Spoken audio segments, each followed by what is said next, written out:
సరదాగా ప్రారంభమై టెంప్టింగ్గా తయారై ఆ పైన వివాదాస్పదమైంది లోకేష్ రెడ్ డైరీ. మొదట్లో మీ సంగతి చూస్తా, మీ అంతు తేలుస్తానంటూ రెడ్ డైరీలో మీ పేర్లు రాస్తానంటూ ప్రారంభించి, ఆ తర్వాత రెడ్ డైరీ గురించి పదే పదే మాట్లాడుతూ ప్రతి అధికారిని మీ పేరు రెడ్ డైరీలో రాస్తానంటూ వెళ్ళి, ఆ తర్వాత తనకి నోటీసులు ఇచ్చిన సిఐడికి తనని గురించి మాట్లాడినటువంటి వాళ్ళకి అందరినీ రెడ్ డైరీలో చేరుస్తున్నానంటూ ఈ రెడ్ డైరీని బాగా పాపులర్ చేశారు లోకేష్. చివరికి చంద్రబాబు గారికి తన యువగళ ముగింపు సందర్భంగా వేదిక మీద ఇవ్వడం ద్వారా కీలకమైనటువంటి పని చేసుకొచ్చారు. అంటే తాము అధికారంలోకి వస్తే అందులో ఉన్నటువంటి వాళ్ళందరినీ జైళ్ళకి పంపించడము, అరెస్టులు చేయించడము, లేకపోతే తీవ్ర పరిణామాలు ఎదురవుతాయని హెచ్చరికలు జారీ చేశారు.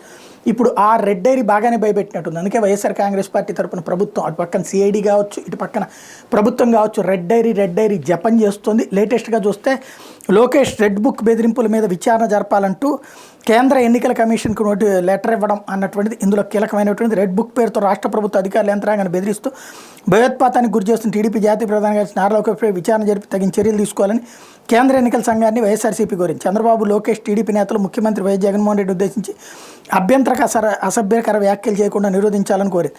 చంద్రబాబు, లోకేష్ ప్రభుత్వ అధికారులను, ప్రధానంగా పోలీసు అధికారులకు రాజకీయ దురుద్దేశాలు అంటగడుతూ వాళ్ళని బ్లాక్మెయిల్ చేయడానికి ప్రయత్నిస్తున్నారు.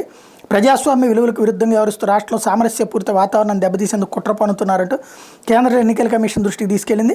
వైఎస్ఆర్సీపీ పార్లమెంటరీ పార్టీ నేత విజయసాయి, లోక్సభలో పార్టీ విప్ మార్గాని భరత్తో కూడిన వైఎస్ఆర్సీపీ బృందం కేంద్ర ఎన్నికల కమిషన్తో విజయవాడలో మంగళవారం సమావేశమైన తర్వాత ఈ లెటర్ ఇచ్చిందన్నటువంటి చెప్తున్నారు. దాన్ని బట్టి రెడ్ డైరీ బాగానే కదిలిచ్చినట్టుంది.